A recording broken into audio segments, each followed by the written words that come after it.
কেমন আছো তোমরা সবাই? আজকে আমি কি রান্না করছি বলো তো বন্ধুরা? এটা কি পাতা দেখি তোমরা বলতে পারছো কি না? এটা হচ্ছে গ্যাঁদাল পাতা বন্ধুরা। এই পাতাটা কিন্তু খুবই উপকারী বন্ধুরা। যাদের পেটের প্রবলেম তারা এই পাতার বড়া প্রত্যেক দিন খেও। আর যদি তেলে ভাজা জিনিস না খেয়ে থাকো, এই পাতাটা যে কোনো মাছের ঝোলে বা ডিমের ঝোলের মধ্যে দিয়ে দিও, তাহলেও কিন্তু খাওয়া কিন্তু ঝোলটা কিন্তু খুবই উপকারী। শুধু পেটের প্রবলেম নয়, তোমাদের গাঁটে গাঁটে যদি ব্যথা থাকে সেই ব্যথার ক্ষেত্রেও কিন্তু উপকার এই গ্যাঁদাল পাতার বড়া। তাই আমিও মুসুরির ডাল ভিজিয়ে নিয়েছি বন্ধুরা। মুসুরির ডাল দিয়ে এই পাতাটা আজকে আমি মিক্সিতে বেটে নেবো, সামান্য পরিমাণ একটু ডাল দিয়ে পাতাগুলো একটু কেটে নেবো, তাহলে বাঁটতে সুবিধা হবে। আর এর সঙ্গে দুটো একটু কাঁচা লঙ্কা দিয়ে দেবো। কিভাবে করছি তোমরা দেখতে থাকো। দেখো বন্ধুরা, অলরেডি আমি পাতাগুলো কেটে নিয়েছি। এরপর মুসুরির ডাল আর কাঁচা লঙ্কা দিয়ে এরপর আমি মিক্সিতে এটা পেস্ট করে নেব।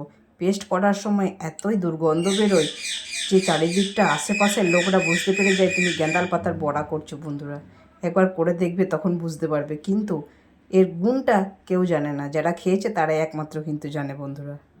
পেস্ট করার পর বন্ধুরা এটা এলো। এরপর আমি একটু নুন দিয়ে দিলাম। জানো তো বন্ধুরা, এইটা মিক্সিতে বাটার সময়, বাটার পরে ছেলে এলো আমার কাছে, দিয়ে জিজ্ঞেস করছে, কি করছো গো মা, এত গন্ধ। চারিদিকটা দিয়ে রুম স্প্রে দেওয়া শুরু করলো। কি অবস্থা বুঝো।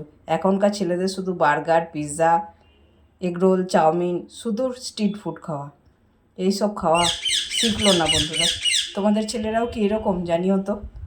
এই যে তেলের মধ্যে আমি বড়ার শেপে দিয়ে দিলাম। এক পিঠটা কড়া করে ভাজা হয়ে গেলে আরেক পিঠটা উল্টে জাস্ট গরম গরম মুচমুচে গ্যাঁদাল পাতার বড়া খেয়ে নাও চট জলদি। কেমন লাগলো বন্ধুরা জানাবেন আপনারাও অবশ্যই বাড়িতে তৈরি করে দেখবেন।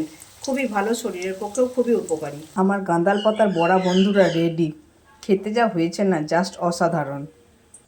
জাস্ট গ্যাঁদাল পাতার বড়াটা জাস্ট অসাধারণ, দারুণ হয়েছে বন্ধুরা। একবার অবশ্যই আপনারা বাড়িতে ট্রাই করবেন।